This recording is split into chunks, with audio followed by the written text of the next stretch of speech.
As I read further, and in preparing for this interview, I read that privacy and transparency are within your role. Obviously, this is challenging for any individual.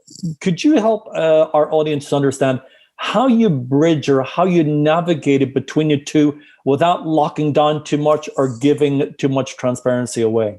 Yeah, that's a great question, Robert. As you mentioned, the way my office is structured, actually, again, I'm in the Office of Management Administration. The Chief Information Officer, the Chief Financial Officer, they're all my peers. We're in a peer organization under M&A. And within my office, I have the privacy team for ICE, the records and data management team, the Freedom of Information Act team, which is so important for transparency of agency and government operations. And then also the Information Governance team, which handles many of the Evidence Act requirements that I have as a Chief Data Officer.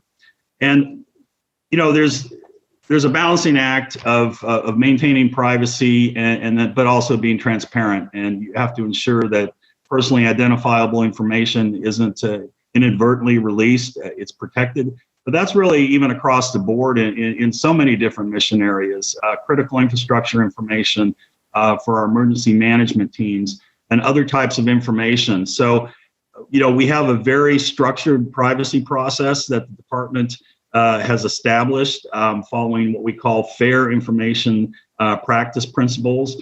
And those include, ensuring that there's individual participation in the determinations of which systems have release of privacy information. There's also data quality and integrity requirements. And there's also when systems are going to be addressing new privacy capabilities or new releases of systems or systems of record notices that go out that give public notice. So it's important to, again, balance the needs of protecting privacy. And also, I will say, because under my portfolio, the records team, so the Federal Records Act requirements, and then the Freedom of Information Act requirements. So that's all part of the balancing of still supporting the mission, but then again, protecting the privacy needs of our citizens. Actually, it was interesting. Something that you just glossed over there, which is really interesting to highlight just for other members out there, is that you are amongst your peers in the C-suite.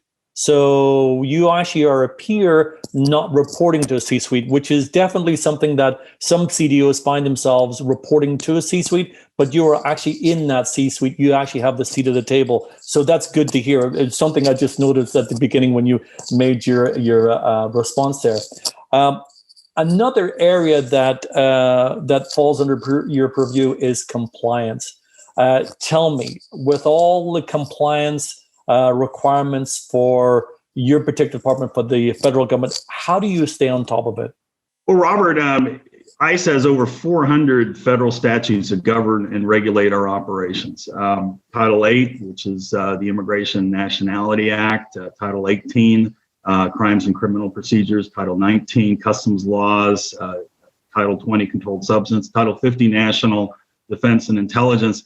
And so it's obviously a number of federal statutes that address operations and data and information sharing. But our collaborative process that we have with the program offices and the use of our data governance board ensures that all the activities and the policy areas that we're working on are going to be in compliant with that. And the Office of Principal Legal Advisor is also a voting member, which is an important position and representative on the board to ensure that the activities that we're doing are consistent with all these statutes. We've also, and then there's also the ethics elements on there of the office that ensure that we're following necessary ethics requirements as we're implementing these various data management activities. We also have privacy guidance that we have released that goes out to all the operational elements of ICE on how to protect personally identifiable information and other areas of protection requirements.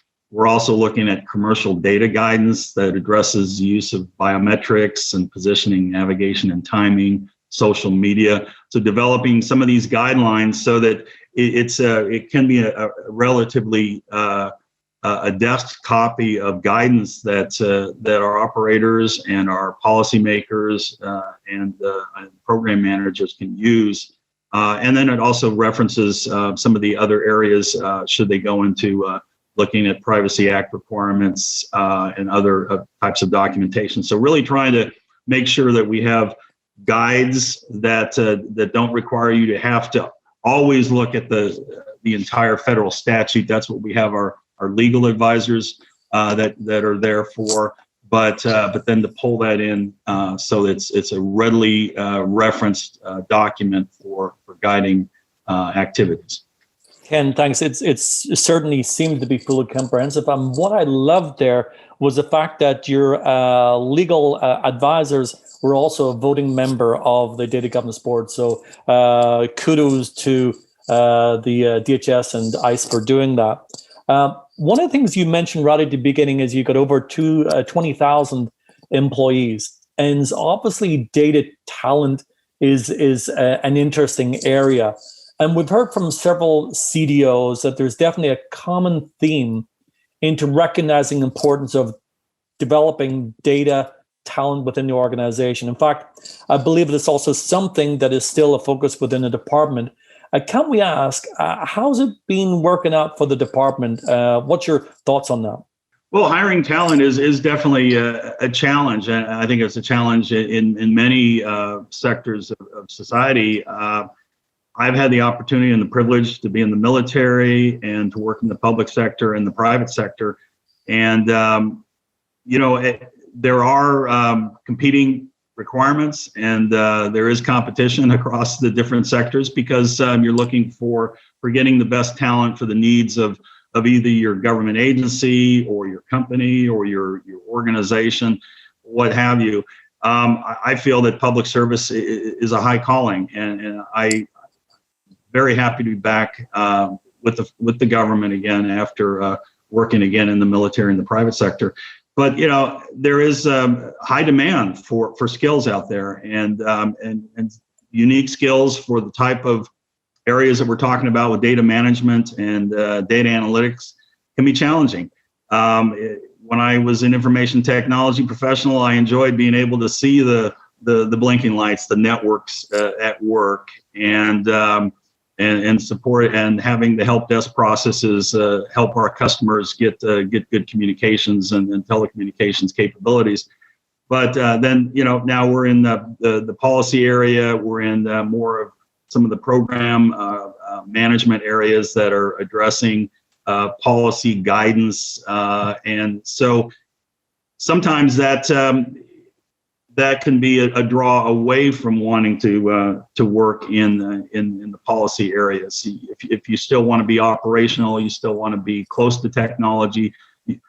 Technology. I think they said the half-life is about six months. If you're not still working in some of the technology related areas of data analytics and others. So I think it's important that you be able to identify what activities you're doing that can also be a calling card for talent coming in. So one of the things we're looking at is developing a data analytics framework where we're identifying what are some of the technologies and the capabilities that we see for supporting ICE, such as artificial intelligence and machine learning. And so that way there's an opportunity for talent to see, okay, what is ICE doing or what is another part of DHS doing? Maybe that's a place I want to come and work. And because it sounds like some interesting mission areas, some interesting support areas that can build on some of the talent that we have in their professional and technical ability.